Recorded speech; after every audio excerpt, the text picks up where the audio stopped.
যেটি করে দেখিয়েছেন বিশ্বনবী মুহাম্মদ রাসূলুল্লাহ সাল্লাল্লাহু আলাইহি ওয়াসাল্লাম। 10 বছর তিনি কোরআন দিয়ে দেশ চালিয়েছেন, তাম পৃথিবীবাসীকে দেখিয়েছেন অন্যায় রোধ করতে গেলে, শতভাগ মানুষের মাঝে শান্তি পৌঁছাতে গেলে কোরআনের সুশাসনের প্রতিষ্ঠার বিকল্প। আগামীর এই বাংলাদেশ একটি অন্যায় মুক্ত, জুলুম মুক্ত, বৈষম্য মুক্ত একটা রাষ্ট্র উপহার আমরা যদি দিতে চাই, কোরআনের সুশাসন প্রতিষ্ঠার বিকল্প আছে কি? আপনি যে দলেই করেন সেটা আপনার ব্যাপার।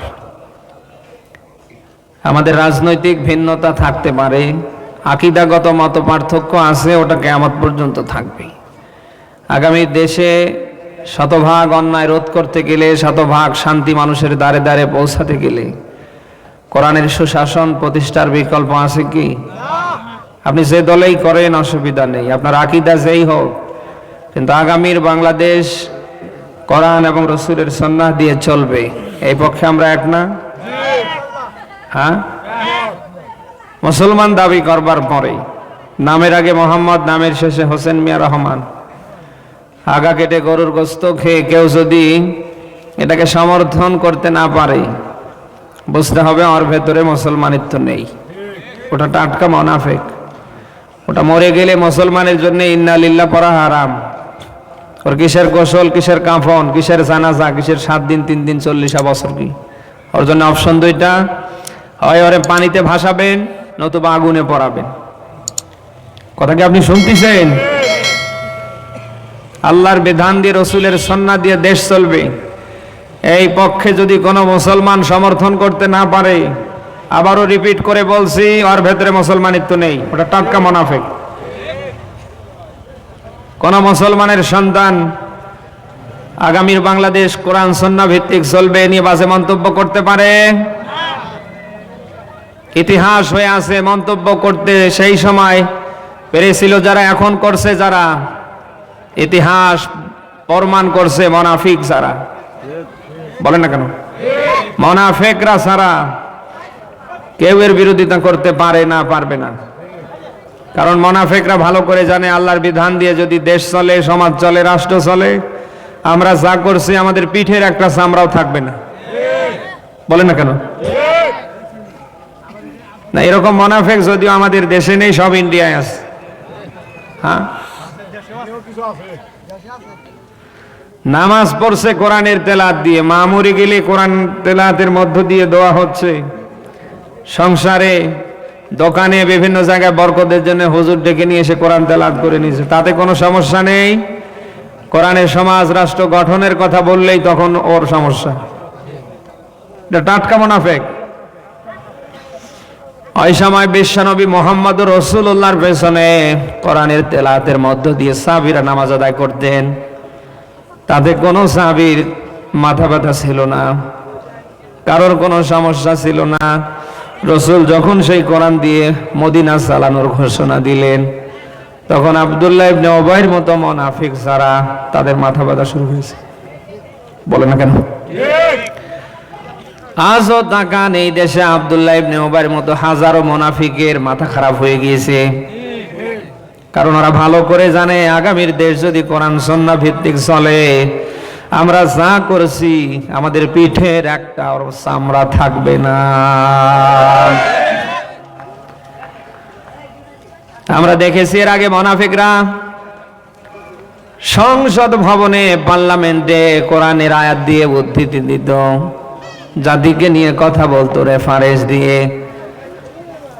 দেশের 18 কোটি মানুষ যখন সেই কোরআনের বিধান দিয়ে দেশটা সাজাতে চায়, আমরা দেখতে পাচ্ছি সেই সময়ের আব্দুল্লাহ ইবনে উবাইর মতো নব্য মুনাফিক যারা, তারাই কিন্তু সর্বপ্রথম কোরআনের বিরুদ্ধে অবস্থান নিয়েছে। বলেন না কেন? মুনাফিক যারা, শুধুমাত্র কেবলমাত্র তারাই কোরআনের বিরুদ্ধে অবস্থান নিচ্ছে, কিয়ামত পর্যন্ত নেবে। শুনতেছেন?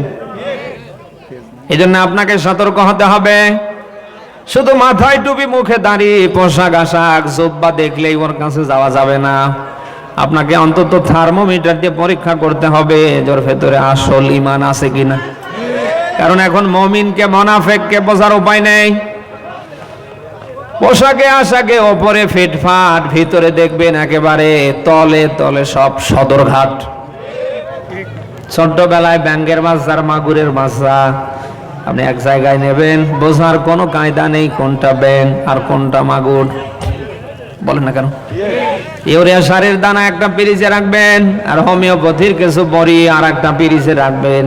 হাত ডান বাম করবেন, বোঝার কোনো উপায় থাকবে না কোনটা হোমিওপ্যাথির দানা বা বড়ি আর কোনটা ইউরিয়া সারের দানা। পোশাক আশাক দেখলে মনে হয় জান্নাত থেকে পালিয়ে এসেছে, ভেতরে ভেতরে যা করছে সব সেই সময় মুনাফিকদের হার মানিয়ে ফেলছে।